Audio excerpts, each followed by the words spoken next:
শুকরকে এই মেধা ভালো মন্দ যাচাইয়ের দেন নাই, এজন্য মানুষ দরুদের আমল করবেন। আমাকে বদ অভ্যাস হয়ে গেছে, জেলাফি না থাকলে দরুদ পড়ে না। দরুদ পড়েন, অনেক লাভ। আল্লাহ আমাকে এবং আপনাদের সবাইকে বেশি বেশি দরুদের আমলের তৌফিক দান করেন।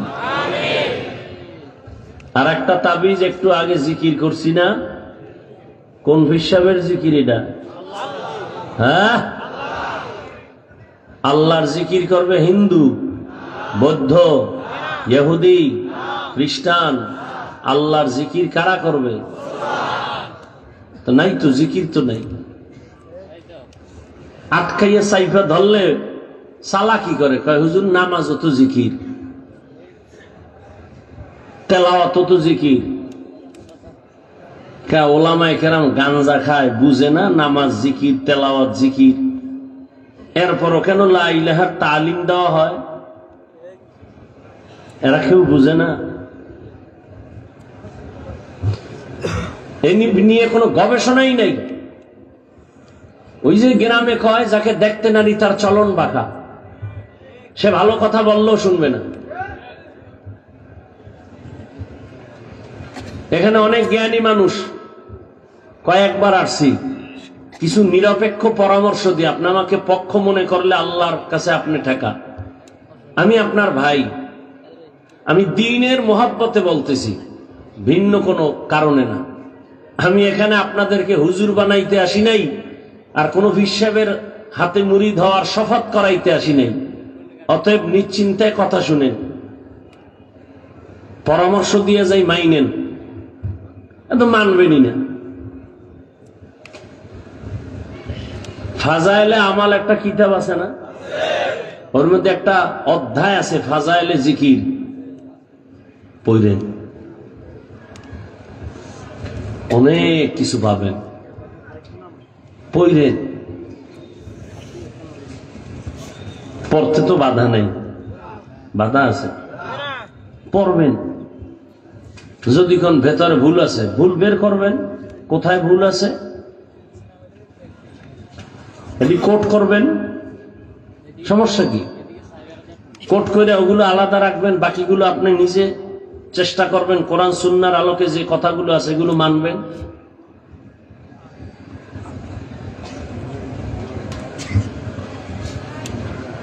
বিউটি পার্লারের সৌন্দর্য আর আল্লাহর দেওয়া সৌন্দর্য কি এক নি? বুঝারও কপাল খারাপ হয়ে গেছে, বুঝেও না, কলবে মহার পড়ে গেছে। আল্লাহ হেদায়াতের দৌলত দান করে।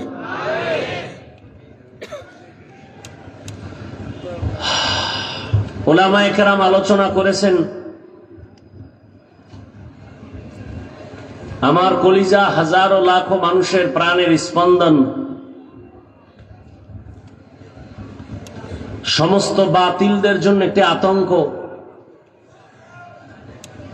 মুফতি রেজাউল করিম আবরার দামাত বারাকাতুহুম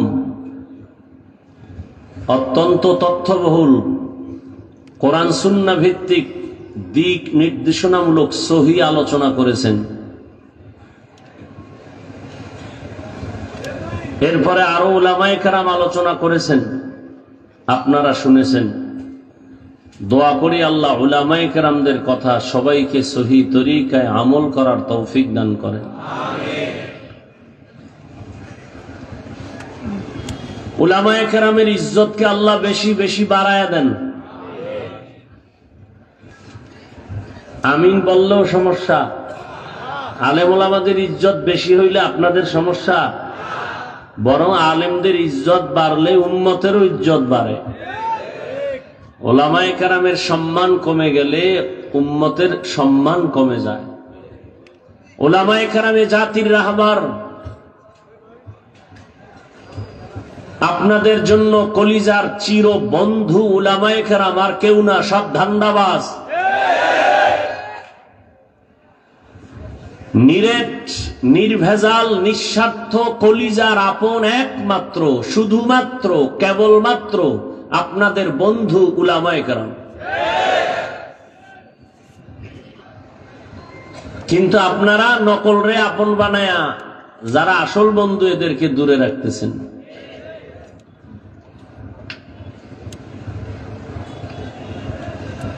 কিয়ামত পর্যন্ত এক সেকেন্ডের জন্য জমিনে আর নবী কোনদিন দাওয়াত নিয়ে আসবেন না।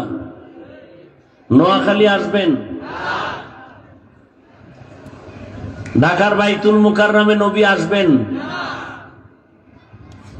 কিয়ামত পর্যন্ত নবী আর আসবেন? সাহাবায়ে কেরাম আসবেন? বড় বড় আইম্মায়ে কেরাম, ইমাম আজম আবু হানিফা, ইমাম মুসলিম, ইমাম তিরমিজি, ইমাম বুখারী, ইমাম শাফি, ইমাম মালিক, ইমাম আহমদ বিন হাম্বল রাহিমাহুমুল্লাহ কেউ আসবেন? বড় বড় আউলিয়া যারা, মুজাদ্দিদ আল ফেসানি, বড় পীর আব্দুল কাদের জিলানী, হুসাইন আহমদ মাদানী, কাসেম নানাতবি, রশিদ আহমদ গঙ্গুহি, কেউ আর আসবেন না। এই জাতি পথের দিশা কে দিবে, কোথায় পাবে? কিয়ামত পর্যন্ত একমাত্র শান্তি আর জান্নাতের সঠিক ঠিকানা দিবে কোরআন সুন্নাহর আলোকে উলামায়ে আহলে হক। অতএব যারা উলামাদের থেকে আলাদা, ওদের দুনিয়াও বরবাদ, আখিরাতও বরবাদ। আল্লাহ হেদায়েত দান করুন। বয়ান, বক্তার চেহারা, এলেম, আমল আর গেট আপ, এতে বয়ান হয় না। বক্তার এলেমে বয়ান হয় না, বক্তার আমলের বাহাদুরিতে বয়ান হয় না।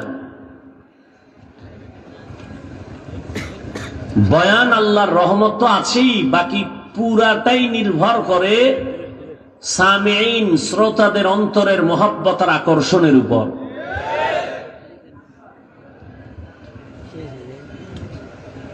আপনাদের অন্তরের মহব্বত আর আকর্ষণের উপর বয়ান হবে।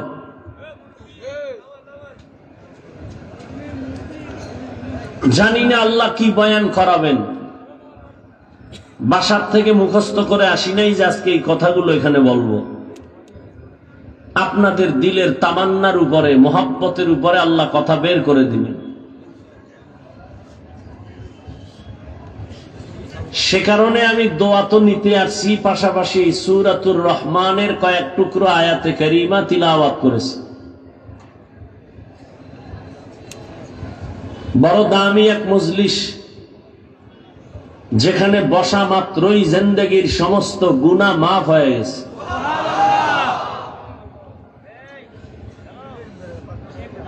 এটা এমন একটা দামি মজলিস,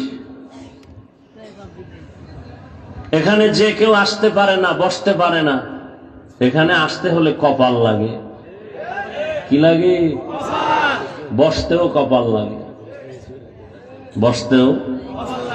শুধু তাই না, এখানে বসে দোয়া করে, মা বাবার জন্য কান্নাকাটি করে, গুনাহ মাপ চায় বিদায় হতেও কপাল লাগে। বহু টাকাওয়ালা আপনাদের অঞ্চলে অভাব নাই, মক্কা মদিনা যাওয়ার কপাল নেই, অথচ টাকার হিসাবে চাইলে মাসে 2-1 বার যেতে পারে। বহু আল্লাহর বান্দারা আসতে পারেন নাই নিয়ত করেও, আবার কেউ এসেই পড়েছেন কিন্তু সুন্দর এই বাগানে বসতে পারেননি। এরা কোথায়? কেউ মহিলা প্যান্ডেল তাওয়াফ করে, আর কেউ দোকানে বসে বসে হেসে হেসে গল্প করে, তাজা তাজা কবিরা গুনাহ করে। আমি বান্দার কোনো ভ্যালু নাই, দোয়া কবুলের চিন্তাও নাই। তবে এটা সত্য যে এই প্যান্ডেলে বহু আল্লাহর আশেক আছেন যাদের আমিন ফেরত যাবে না। আমি দোয়া করি আপনাদের আমিন আল্লাহর কাছে কবুল হোক। আল্লাহ ওই ভাইদেরকে হেদায়েতের দৌলত দান করেন। এখানে ওয়াজ হচ্ছে বেহেশতের বাগান, ওখানে মার্কেটে হচ্ছে কবিরা গুনাহ, জাহান্নামের গর্ত। কি শুরু হইল দুনিয়ায়? এখানে পাও ধরে চিল্লে বলা হচ্ছে, পায়ে ধরে ধরে বয়ান করা হচ্ছে, একটা মানুষ যেন দিনের পথে আসে। বিপরীত সাইডে মার্কেট ওয়াজ উপলক্ষ করে, আর সেখানে মেয়েদের আড্ডা, যুবক যুবতীদের আড্ডা, স্পষ্ট কবিরা গুনাহ হচ্ছে। অনেক দূর থেকে আপনারা আসছেন, প্রয়োজন একটু চা, একটু বিস্কিট, একটু রুটি, কলা খাবেন পেটের ক্ষুধা নিবারণের জন্য। সেক্ষেত্রে দুই একটা দোকান থাকলে চলে। খেলনার দোকান কেন ওয়াজের পাশে? এমন দোকান কেন বসবে যেখানে মেয়েরা আসবে? ওই কবিরা গুনার দায় ভার কে নিবে? এটা বেহেশতের বাগান, ওখানে জাহান্নামের বাগান। কথাগুলো ব্রেনের মধ্যে রাইখে দিয়েন, হিসাব করেন।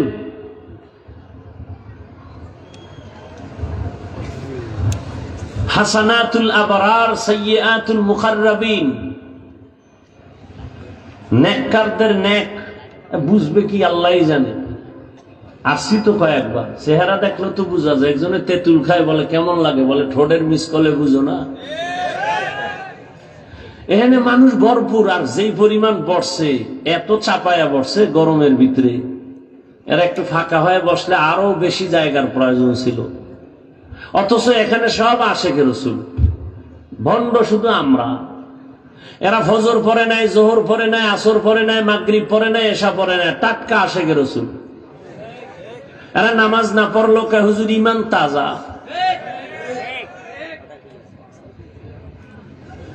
কথাগুলো বুঝেন।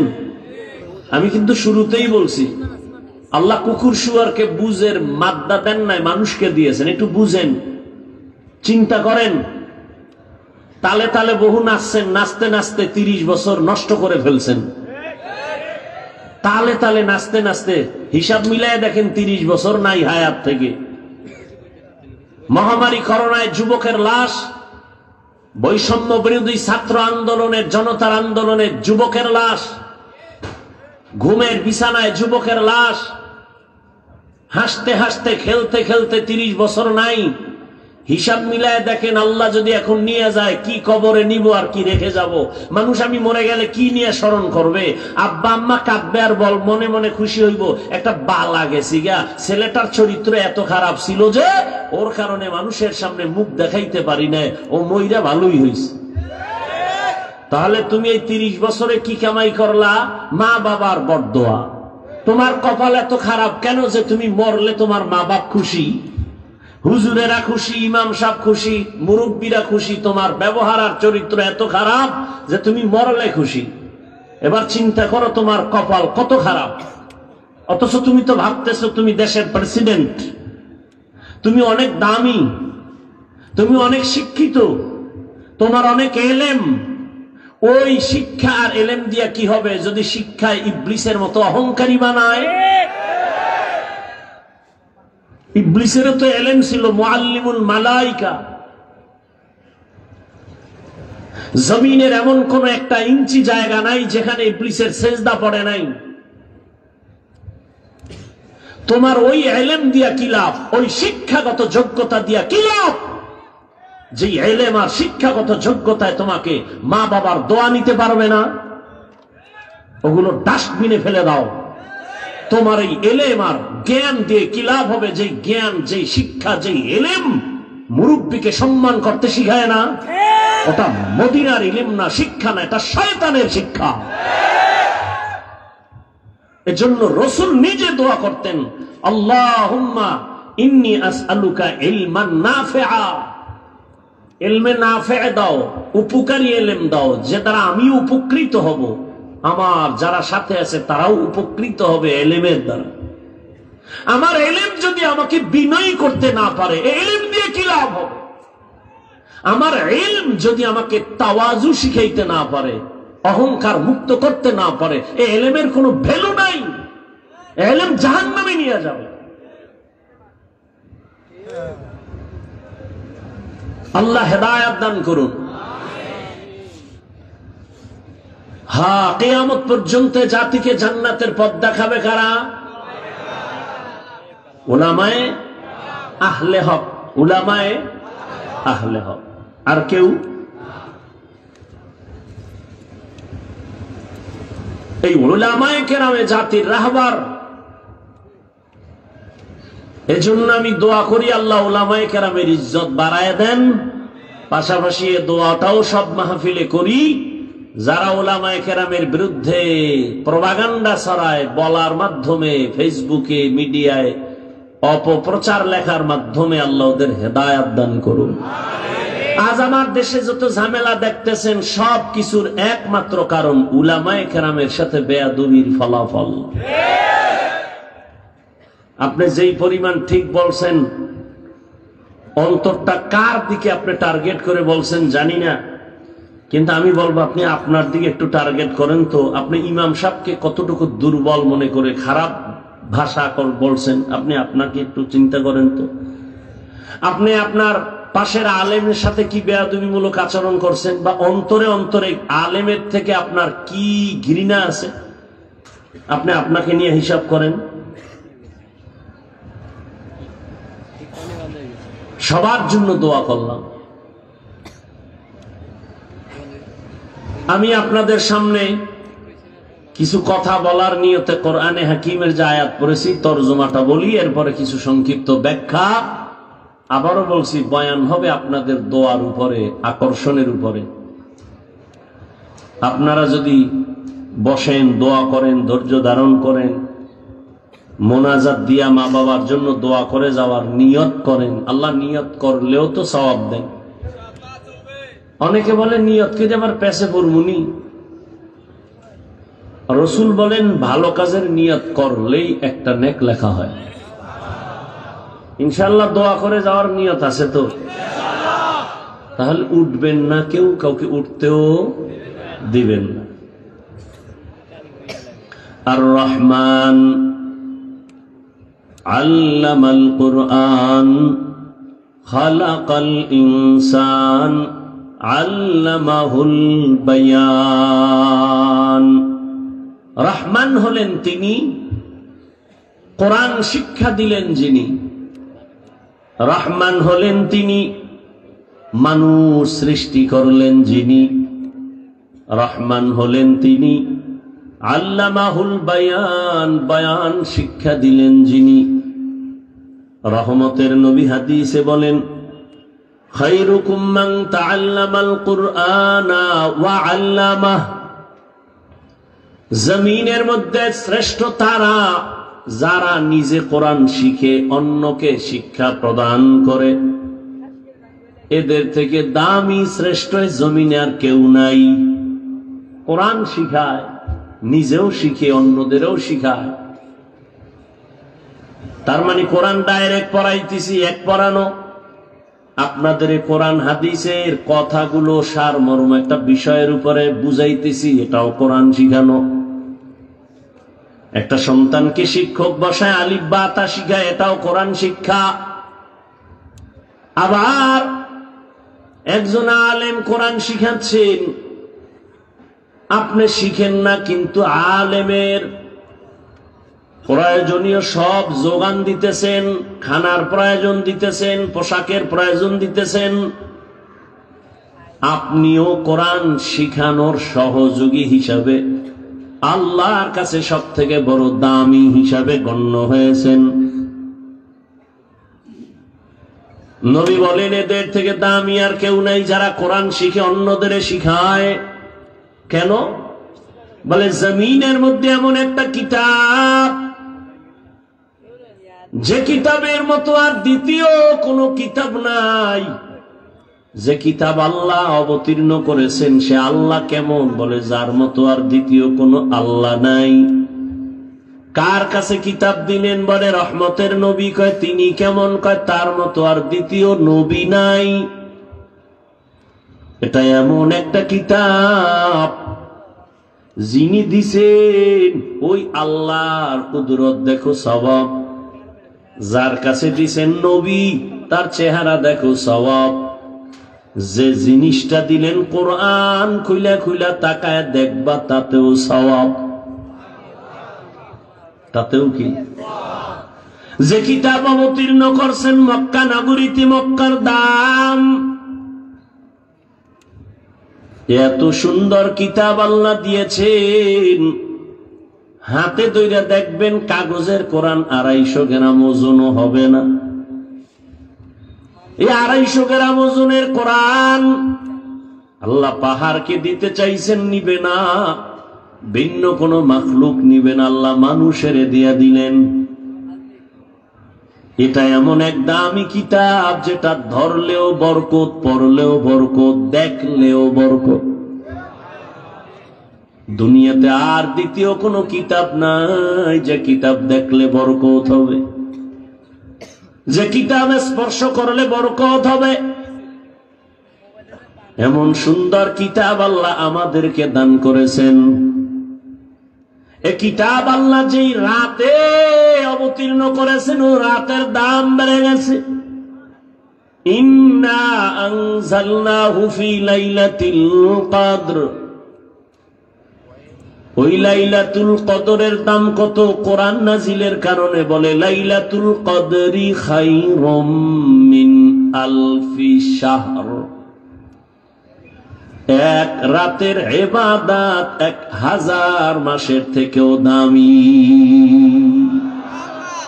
আতিনা ফি দারে দুনিয়া না হাসান, আতিনা ফি দারে উকবা না হাসান, ইয়া গিয়াসাল মুস্তাগীসিন ইহদিনা লিফতিখারা বিল উলুমি ওয়াল গিনা। বাসায় যে ঘুমাবেন, খুব ব্যস্ত না? পেরেশান হয়ে গেছেন, কখন যাবেন আর ঘুমাবেন? বাঙালি রাতে ঘুমায়? কেউ ঘুমায় না, সকালে ঘুমায়। রাতে মোবাইলের হক আদায় করে, একটাও ঘুমাবে না। লেভের ভিতরে দেখবেন সারাটা রাত বাতি জ্বলতেছে, মোবাইলের মোরাকাবায় ব্যস্ত। কথা ঠিক? আমি হাসির কথা বলছি? আপনাদের প্রশংসা করছি? কি করেন সারা রাত? মোবাইল নিয়ে কবিরা গুনাহ, কবিরা গুনাহ, কবিরা গুনাহ, কবিরা গুনাহ করে সন্তানের হক আদায় করেন না, স্ত্রীর হক আদায় করেন না। মোবাইল নিয়ে সারাটা রাত্র ব্যস্ত, দিনে হইলে দোকানে চাকরিতে দৌড়ান। আর এই মোবাইল কইরা মিস কল পাইয়া, কথার মজা পাইয়া কথা শুরু কইরা এরপরে কয় বিয়া আর একটা করবো, 2টা করবো, 3টা করবো। এরপরে দলিল আনে 2 বিয়া, 4 বিয়া, বরকত। বাস যুক্তি টুক্তি খারায় করছে, ওদিক দেশে মোবাইলে আটকায় গেছে, খবর নেই।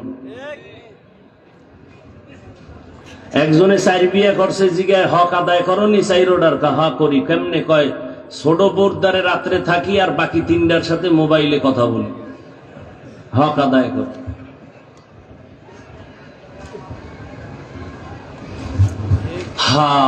কে বলবে কথা আর কে শুনবে? শোনারও মানুষ নাই, বলারও মানুষ নেই।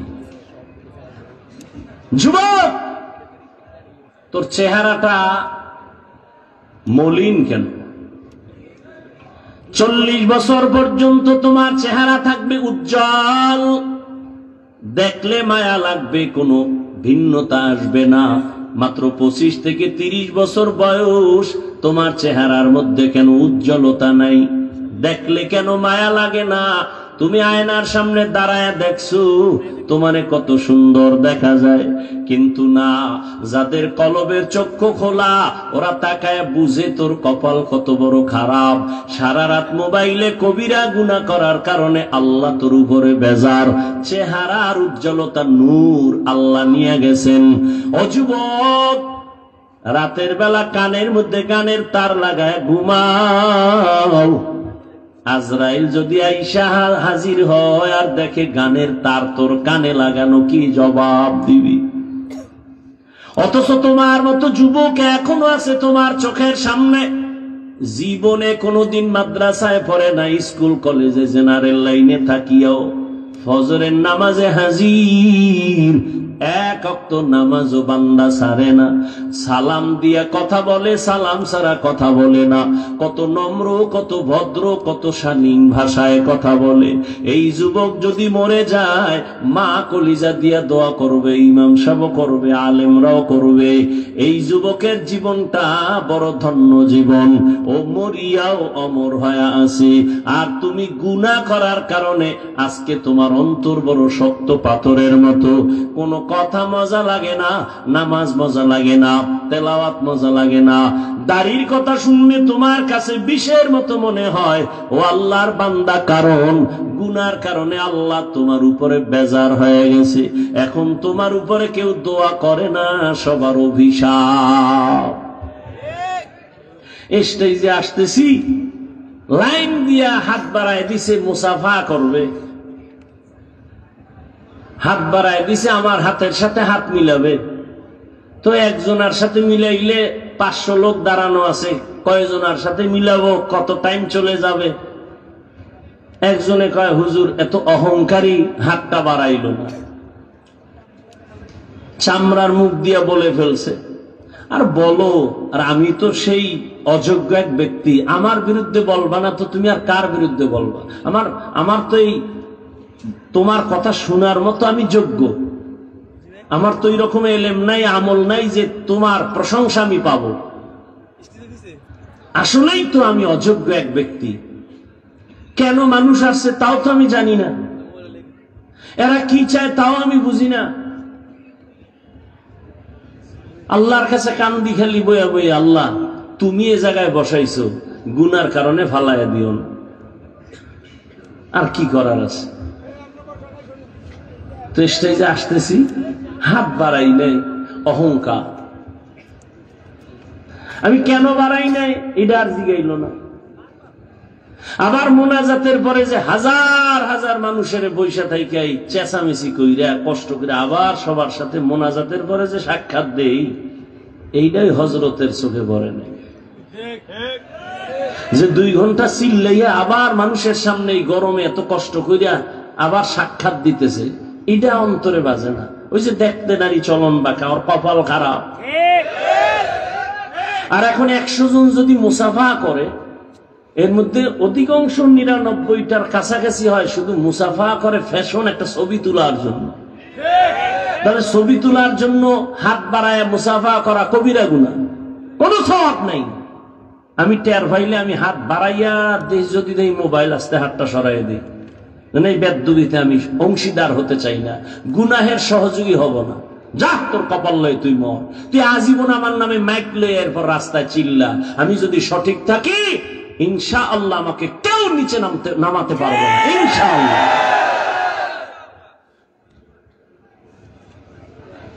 এই জন্য তো চুপ থাকি। আমি কি আল্লাহ? মানুষ কয় আমি খারাপ, তুমি জানো আমি কি? মানুষ বলে আমি এটা করছি, তুমি জানো আমি কি করছি? সবাই সবকিছু করতেছে, তুমি কি করবে আমি দেখি তো।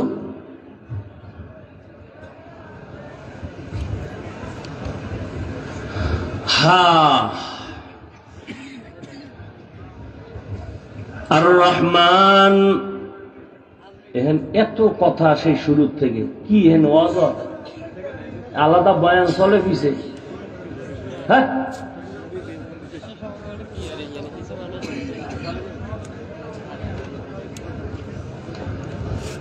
বসবেননি কিছুক্ষণ, ঘুমাইবেন না তো, বাইরে গেলেই গুনাহ। হয়তো বিড়ি নাহলে ওই আড্ডা মাড্ডা দিবেন, সারা রাত যাইবেন। এখানে যতক্ষণ বসা আছেন অল টাইম সওয়াব আর সওয়াব। আল্লাহ কবুল করেন। আসিলে স্বাগত পাবে, হেথা পাবে ঠাই, নীরবে আসন নিবা কোনো বাধা নাই। রহমতের নবী বলেন, যারা ঘর থেকে বের হয়েছ, উলামায়ে আহলে হকের মজলিসে যাইবা, প্রত্যেকের সাথে আমার নবী বলেন 70,000 রহমতের ফেরেশতা দিয়া কাফেলা বানায় দিছেন আল্লাহ। সুবহানাল্লাহ। না যেই জবানে খালি মিছা কথা আর গালাগালি আর গীবত, বইলেই শুধু বদনাম বদনাম। আওয়ামী লীগ ভালো না, বিএনপি ভালো না, ইমাম ভালো না, হুজুর ভালো না, মা ভালো না, বাপ ভালো না, বলতে বলতে বাদ নাই কেউ, সব খারাপ। এই গিবত করতে করতে করতে করতে ঘুমায় গিবত কইরা, উঠে আবার গিবত দিয়া, সারাটা দিন রাত্র গিবত। অথচ এটা কবিরা গুনাহ, হারাম। ইয়া আইয়ুহাল্লাযীনা আমানু ইজতানিবু কাসীরাম মিনায-যন্ন ইন্না বা'যায-যন্নি ইসমুন ওয়া লা তাজাসসাসু ওয়া লা ইয়াগতাব বা'যুকুম বা'যা আইয়ুহিব্বু আহাদুকুম আন ইয়াকুলা লাহমা আখীহি মাইতান ফাকারিহতুমুহু ওয়াত্তাকুল্লাহ ইন্নাল্লাহা তাওয়াবুর রাহিম। অপরাধ।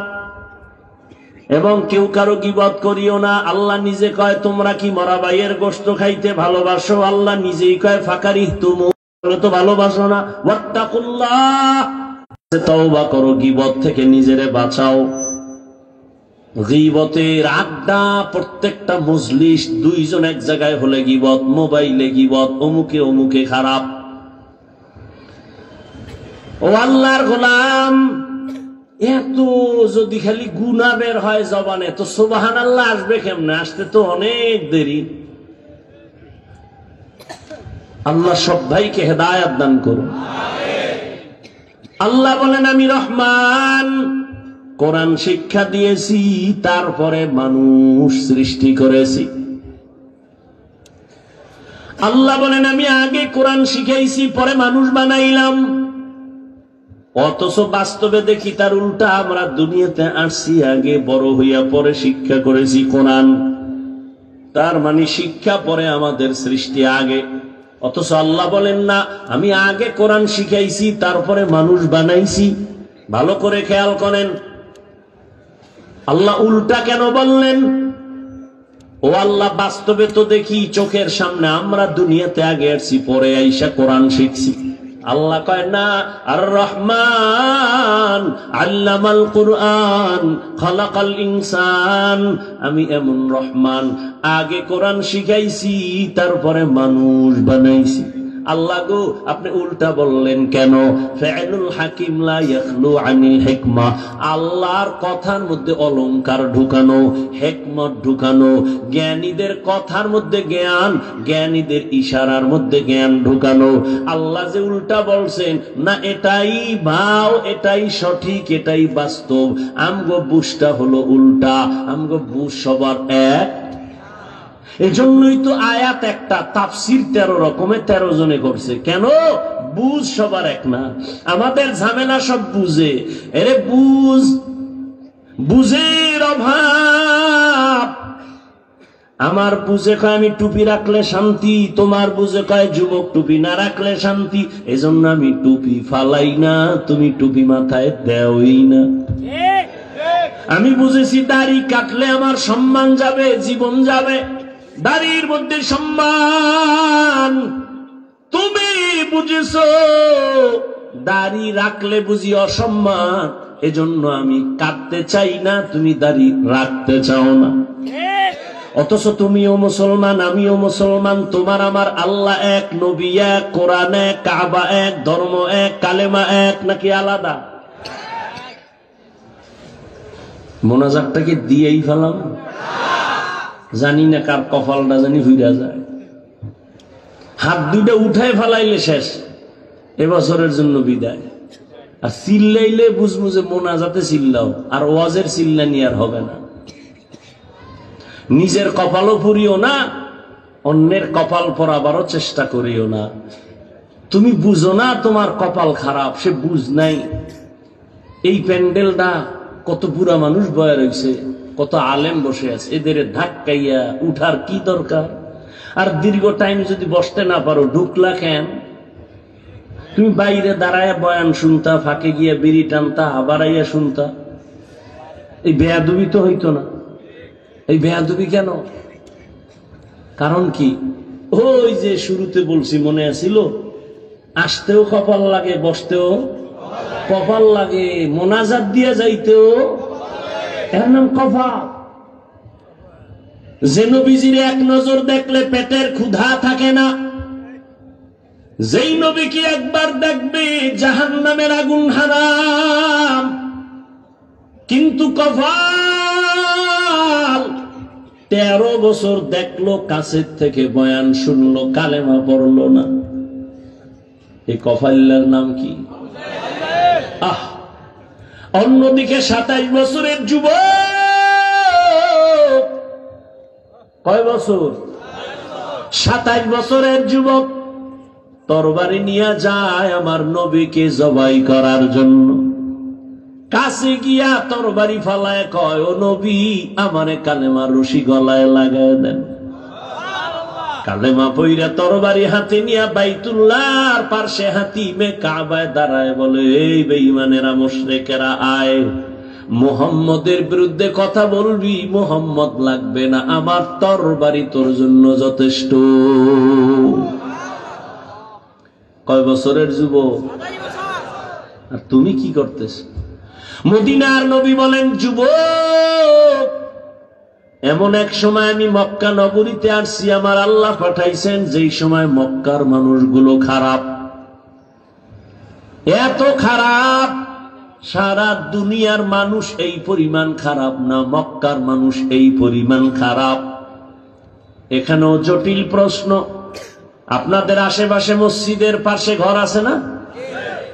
মসজিদের পাশের বাড়িওয়ালারা যেই পরিমাণ একটু ভালো থাকবে, দূরের মানুষের তুলনায় একটু কম না বেশি? বেশি। অন্য দূরের মানুষ একটু অন্যায় বেশি করবে, মসজিদের কারণে পাশের বাড়িওয়ালার অন্যায় কম করবে। পৃথিবীর শ্রেষ্ঠ ঘর বাইতুল্লাহ মক্কায়, যেই বাইতুল্লাহর দিকে শুধু তাকাইলে সওয়াব, অথচ সারা দুনিয়ার মানুষের থেকে সেই বাইতুল্লাহর পার্শ্বের মানুষগুলো এত খারাপ কেন? প্রশ্ন হয় না? মক্কা এত সুন্দর ঘর, ইন্না আউওয়ালা বাইতিন উযিআ লিন-নাস লাল্লাযী বিবাক্কাতা মুবারাকান ওয়া হুদা মুবারাকান ওয়া হুদাল লিল আলামিন।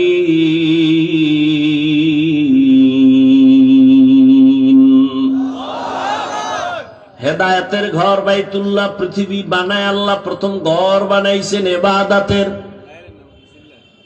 বাক্কা নগরীতে ঘর, এত দামি ঘর যে ঘরটা দেখলে শুধু দেখবে, কিছু বলবে না, তাকায় থাকবে, সওয়াব সওয়াব সওয়াব, শুধু তাকায় দেখবে। বাইতুল মুকাররম তাকায় দেখবে, কোনো সওয়াব লেখা হবে না, কিন্তু বাইতুল্লাহ দেখবে শুধু সওয়াব। এই ঘরটার পাশের মানুষটি এই পরিমাণ চরিত্রহীন, লম্পট কেন? অন্য দুনিয়ার মানুষ খারাপ থাকবে, মক্কার পাশের দিয়ে একটু কম খারাপ থাকবে। ইতিহাস বলে না, মক্কার মানুষ পৃথিবীর থেকে নিকৃষ্ট, জালেম, দুর্নীতিবাদ, চরিত্রহীন, লম্পট। আর সেখানে আল্লাহ আমারে পাঠাইছেন, ভালো করে বুঝো, প্রত্যেকটা পয়েন্টে পয়েন্টে উপদেশ। কে বুঝাবে, কে বুঝবে, কলবে মহার পড়ে গেছে। প্রত্যেকটা পয়েন্টে পয়েন্টে উপদেশ। এমন জায়গায় নবী পাঠাইলেন কেন? আবার বাইতুল্লাহর পার্শ্বের মানুষ এত খারাপ কেন? দ্বিতীয় প্রশ্ন, এত বড় দামি ব্যক্তিকে এত বড় খারাপ পরিবেশে পাঠাইলেন কেন? আপনাদের অত্র অঞ্চলের কোন জায়গায় কথার কথা অন্যায় চলে, মদের আড্ডা চলে, যাত্রা চলে, সবাই এলাকার কিছু ভালো মানুষ এক হয়, হুজুরেরা আপনারা কই? বড় হুজুরের বললেন কি করা যায়? কয় পরামর্শ ডাকছে, যাত্রা বন্ধ করা লাগবে, মদের আড্ডা বন্ধ করতে হবে। এবার বড় হুজুর কয় তোমরা এখানে থাকো, আমি লাঠি লয়ে গিয়ে ওখানে ভিড়াইয়া বন্ধ করি। সবাই বলে খবরদার, আপনি যাবেন না। কে যাবে? ইমাম সাহেব কয় না। কে যাবে? কয় এই এলাকার কিছু যুবক আছে, মোটামুটি এরা দিনের লাইনে মায়া আছে, এগো আগে পাঠাও, যাইয়া দেখবে পরিবেশটা কেমন। যাওয়ার পরে যদি আমগো যাওয়ার মতো সুযোগ হয়, আমরা হুজুরেরা যাব, আমরা মোটামুটি নিম্ন মধ্যম ধরনের হুজুরেরা যায় যদি দেখি পরিবেশটা মোটামুটি লাইনে আছে, তখন বড় হুজুরের নিব। আগে বড় হুজুরের ওই খারাপ পরিবেশে নেওয়া যাবে না। প্রশ্ন বড় জটিল, মক্কার মানুষ বড় খারাপ। প্রশ্ন এক, মক্কার পাশের মানুষ খারাপ কেন? প্রশ্ন দুই, এই সুন্দর ঘরের পাশের চূড়ান্ত খারাপ মানুষের মাঝে সৃষ্টির শ্রেষ্ঠ ব্যক্তিটারে পাঠাইলেন কেন? এটা তো একটা পবিত্র জায়গায় পবিত্র পরিবেশে পাঠানোর দরকার ছিল। বুঝাইতে পারবো, মানবা না, কলমে মহার পড়ে গেছে। ওই যে বুঝ, তাবলীগওয়ালারাও বুঝায়, পীর সাহেবরাও বুঝায়, মাশায়েখে কেরামরাও বুঝায়, জুমার দিন খতিবরাও বুঝায়, আমরা বক্তারাও বুঝাই। বুঝো না, বরং তুমি আবার উল্টা বয়া বয়া পেরেশানি করো। হুজুর কেন বুঝে না? হুজুর কেন বুঝে না? এত নামাজ লাগে।